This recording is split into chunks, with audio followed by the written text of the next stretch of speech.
안녕하세요. 투자의 기술 돈테크맨 강동훈입니다. 네, 얼마 전 지인과 밥을 먹다가 요즘 재테크는 어떻게 해야 되냐? 이런 질문을 받았어요. 네, 이제 좀 안정이 돼서 뭔가를 해야겠는데 적금 이자가 너무 낮아서 하기 싫고 주식을 해야 되나 코인을 해야 되나 근데 좀 위험하지 않겠나 이런 얘기를 하더라고요. 네, 그래서 장기적으로 결정하기 어려우면은 우선 ETF부터 살짝 해보라고 권했습니다. 하지만 돌아오는 답변은 ETF가 뭐냐? 왜 전문 용어를 쓰냐? 이런 얘기들이었어요. 이번 영상은 원래 금융 관련 세금에 대해서 준비하고 있었는데 어떤 종류의 투자 자산 또 금융 상품이 있는지부터 정리를 해봐야겠다는 생각이 들어서 준비를 하게 됐어요. 네, 알고 계시는 시청자분도 많으시겠지만은 한번 정리해보는 시간이 되시길 바랍니다. 네, 먼저 저축과 투자에 대해서 분류를 해볼게요. 저축이라는 개념은 절약을 해서 돈을 모은다는 개념이잖아요. 원금 손실은 없지만 이자가 낮다는 것은 널리 알려진 인식이에요.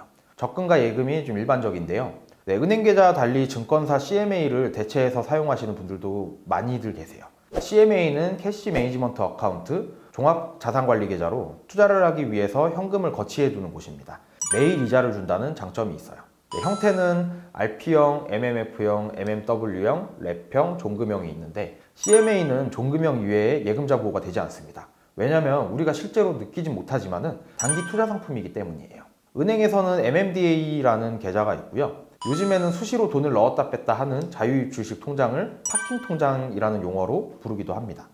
여기까지 저축은 주로 예금과 적금으로 활용하게 되며 CMA는 저축과 비슷하지만 원금 손실이 거의 없는 초단기 투자 상품이다 라고 간단히 정의할 수 있습니다. 협동조합 예탁금, 저축은행 예금처럼 금리에 연동되면서 확정 수입, 더불어 예금자 보호까지 되는 것을 저축이라고 정의하면 됩니다. 쉽죠? 다음 투자 상품인데요. 여기서부터는 조금 복잡해질 수 있지만은 그동안 들어봤던 내용들이실 거예요. 네, 알기 쉽게 투자 주체별로 직접 투자와 간접 투자로 분류를 해볼게요. 직접 투자는 내가 직접 하는 것, 내 판단으로 뭔가를 사고 팔아서 이렇게 수익을 내는 거고요. 간접 투자는 나 대신에 다른 사람이 하는 것, 투자를 위임한 기관이나 사람이 대신 매매를 해주는 방식이에요. 직접 투자는 주식, 채권, ETF, ETN, 리츠 선물 옵션과 같이 금융시장에서 직접 거래를 하는 투자 자산이 있고요. 부가적으로 부동산, 금, 원자재, FX, 비트코인 같은 가상자산, 비금융 자산도 있습니다. 주식은 이전 영상에서 그 회사에 대한 지분을 얻는다고 했었죠. 주식회사는 수많은 조각으로 쪼개서 권리를 행사할 수도 있고 사업을 잘해서 번 돈을 지분에 따라서 배당을 해주기도 합니다. 또한 사고 팔아서 시세 차익을 남길 수도 있는 유가증권이에요. 유가증권은 재산적 가치를 표시한 증서인데요. 주주의 권리를 표시한 것을 주권이라고 합니다. 주권은 자본증권의 일부인데요. 같은 종류는 채권처럼 수익에 대한 청구를 할 수 있는 증권이에요. 다른 종류로는 화폐증권이 있는데 우리가 흔히 사용하는 수표나 상품권들이 있어요. 국내 주식시장은 코스피, 코스닥, 코넥스, KOTC, 비상장 마켓이 형성되어 있고요. 해외 주식시장은 나라별 거래소에서 거래를 하는데 뉴욕 거래소, 나스닥, 일본 거래소, 중국 상하이 거래소 등 여러 곳이 있습니다. 국내 ETF는 국내 주식창에서 거래를 할 수 있고요. 해외 ETF는 해외 주식창에서 거래를 할 수 있는데 ETF나 ETN은 주식이랑 거래 방법은 똑같아요. 하지만 다른 성격을 가지고 있어서 뒤쪽에서 다시 한번 살펴보겠습니다. 채권은요, 돈을 빌려주고 받을 수 있는 권리예요. 채무관계를 문서화해 둔 것이죠. 친구 A에게 100만 원을 빌려주고 1년 뒤에 이자 10만 원을 받기로 했다는 계약서를 작성합니다. 네, 이것이 바로 채권입니다. 그런데 생각지 않게 한 9개월 정도 지났는데 갑자기 돈이 필요한 거예요. 근데 A랑 쓴 계약서상에는 3개월 뒤에나 받을 수 있단 말이죠. 네, 그래서 생각을 하다가 친구 B를 찾아가서 3개월 뒤에 친구 A에게 110만 원을 받을 수 있다. 근데 지금 내가 당장 돈이 필요해서 그런데 105만 원에 팔겠다 했더니 친구 B는 A가 돈을 떼먹을 친구도 아니고 3개월만 있으면은 5만 원을 버는 거네? 라고 생각을 하면서 거래가 생사되었어요. 이 프로세스가 채권이 생기고 그 채권을 거래하는 과정입니다. 거래 대상이 국가나 공공기관이면 국공채라고 부르고요. 회사면 회사채, 개인 간 거래는 사채라고 합니다. 기간이 길면 장기채, 짧으면 단기채라고 하고요. 돈을 빌려줄 때는 빌려준 돈을 받을 수 있을지 없을지 상대방 신용도를 파악을 하잖아요. 금융시장에서 신용도는 AAA, AA, A, BBB 이런 등급으로 나누게 되는데요. BBB까지가 인베스트먼트 그레이드인 투자 등급, 그 이하는 투기 등급인데 투기 등급 채권을 하이힐드 채권이라고도 하고요. 정크 본드, 쓰레기 채권이라고도 합니다. 개인적으로 하이힐드 채권이 주식보다 더 위험하다고 생각을 하는데 주식은 손절할 기회라도 있지 채권은 회사가 파산을 하게 되면 전액 손실이니까요. 그래서 돈을 나누어 받기도 하는데 주기적으로 이자를 받는 것은 이표채, 선이자를 떼고 빌려주는 방식은 할인채, 발생한 이자를 재투자해서 만기 때 한 번에 받는 방식은 복리채로 구분을 하고 있습니다. 채권을 거래할 때는 듀레이션이란 용어를 들어보셨을 거예요. 사전적으로는 채권의 잔존 만기, 현금 흐름이 회수되는 가중평균 기간이라고 하는데 이러면 너무 어렵죠. 내가 빌려줬던 원금을 회수하는 데 걸리는 시간이라고 이해하시면 쉽습니다. 앞서 친구에게 100만 원을 빌려줬었잖아요. 1년 뒤 10%로 빌려줬는데 1년 뒤에 친구 A가 상황이 안 좋아서 원금만 받으면 다행일 것 같아요. 그리고 실제로 원금을 받았어요. 이러면 친구 A 채권의 듀레이션은 1년이 되는 거고요. 친구 A가 한 번에 주는 것보다 매월 용돈을 받아서 한 달에 10만 원씩 12개월에 걸쳐서 준대요. 이때는 10개월만 받으면 원금 100만 원을 모두 회수할 수 있겠죠. 이러면 듀레이션이 10개월로 짧아지는 겁니다. 이처럼 친구의 상황이 어떻게 될지 모르는 것이 금융시장에서 거래되는 채권의 외부적인 요인인데요. 회사 상황이 될 수도 있고 금리 등 금융 환경이 될 수도 있고 여러 이유에 따라서 주식처럼 채권 가격이 달라지는 이유입니다. 다음에 ETF를 볼게요. 제가 이 영상을 준비하게 된 이유인데요.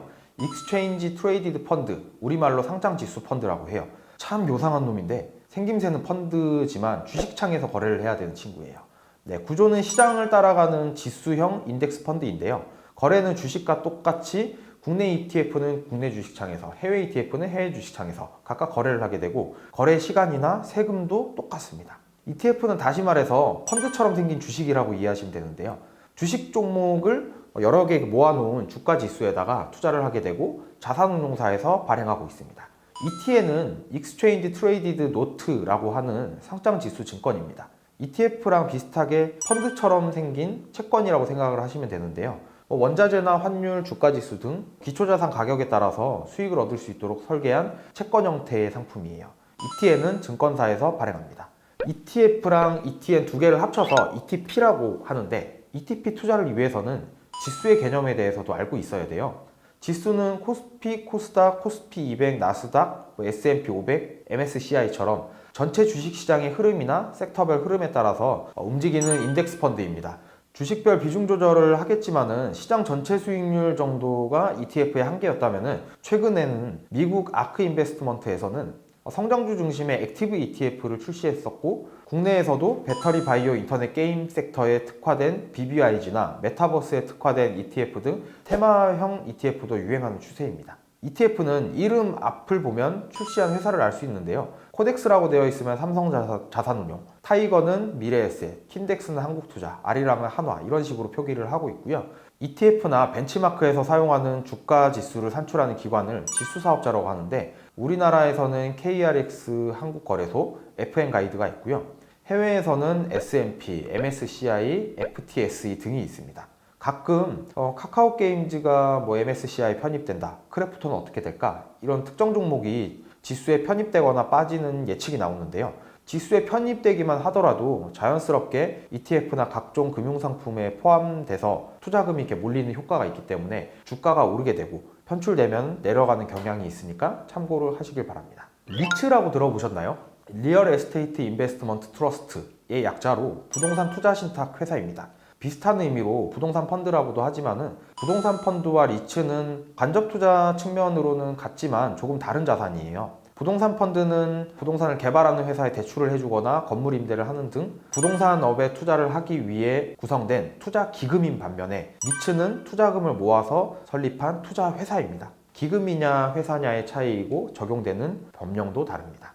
부동산 펀드는 증권사에서 금융투자 상품으로 가입해야 되는 반면 리츠는 주식창에서 직접 거래를 할 수가 있어요. 주로 건물을 짓거나 매입 후에 중장기 임대 계약을 체결해서 안정적인 수익을 내는 구조인데 주가가 크게 변하지 않고 배당을 잘 주는 주식이라고 생각하셔도 됩니다. 차후 매매 차익을 노릴 수도 있겠지만은 리츠 단위 가격이 높아지게 되면은 배당금이 낮아질 수도 있기 때문에 이것을 꺼려하는 투자자들도 있어요. 들고 있으면 안정적인 수익이 발생하는 자산을 인컴형 자산이라고 하는데요. 인컴은 급여와 같이 정기적인 소득을 뜻해요. 리츠는 한순간 시세 차익이 아닌 이자, 배당, 임대료와 같은 안정적인 수입을 희망하는 분들이 선호하는 추세예요. 배당이 잘 안 나올 것 같다면 매도하고 빠져나올 수도 있겠죠. 그 밖에 증권사에서 거래 가능한 선물 옵션도 있고요. 비금융 투자 자산으로는 금이나 부동산, 원자재, 환율에 투자한 FX, 비트코인 같은 가상자산들도 있습니다. 금은 보통 현재 화폐 시스템에 대한 보험의 성격으로 실물을 사기도 하는데요. KRX 금시장에서 주식처럼 매매를 할 수도 있어요. 나머지 자산들도 ETF나 펀드, 구조화 금융처럼 복잡 다양한 형태로 발전하고 있습니다. 흩어져 있던 개념들이 정리되어 있는 시간이었길 바라겠고요. 네, 여기까지 직접 거래 가능한 투자 자산에 대해서 알아봤습니다. 물론 ETP는 간접 투자 자산이긴 하지만 금융시장에 상장된 자산을 내 손으로 직접 매매할 수 있다는 기준으로 생각하시면 됩니다. 직접 투자 자산은 내가 직접 간편하게 거래를 할 수 있고 직접 장을 보는 개념이라서 거래 비용은 줄이고 높은 수익률을 얻을 수 있다는 장점은 있는 반면에 높은 손실이 생길 수도 있고 무엇보다 사고 파는 감정적인 피로도가 커요. 손실이 생기면은 마찬가지로 영향이 크다는 단점이 있습니다. 이를 보완하기 위해서 금융회사에서는 간접투자 상품을 출시해서 발전시키는 중인데요. 간접투자 자산은 상장된 주식이 몇 주, 채권을 몇 개 사는 것이 아니라 특정 펀드나 금융상품에 월 얼마, 한 번에 얼마씩 넣어주면은 금융회사가 알아서 이거 사고 저거 사서 운영해주는 기준이에요. 간접투자는 금융을 상품화시켰다고 해서 금융상품이라고 부르기도 하고요. 주가연계증권이나 파생결합증권 같은 구조화 상품으로도 분류됩니다. 직접 투자 자산을 보완하는 간접투자 자산, 금융상품과 계좌에 대해서는 다음 영상에서 자세히 알아보겠습니다. 이제까지 돈테크맨 강동훈 에디터였고요. 궁금하거나 알고 싶은 내용이 있으시면 아래 댓글로 남겨주세요. 참, 구독과 좋아요를 클릭해 주시면 다음 업로드되는 유익한 영상을 따끈따끈할 때 보실 수 있습니다. 이어지는 영상에서 뵙겠습니다. 빠이.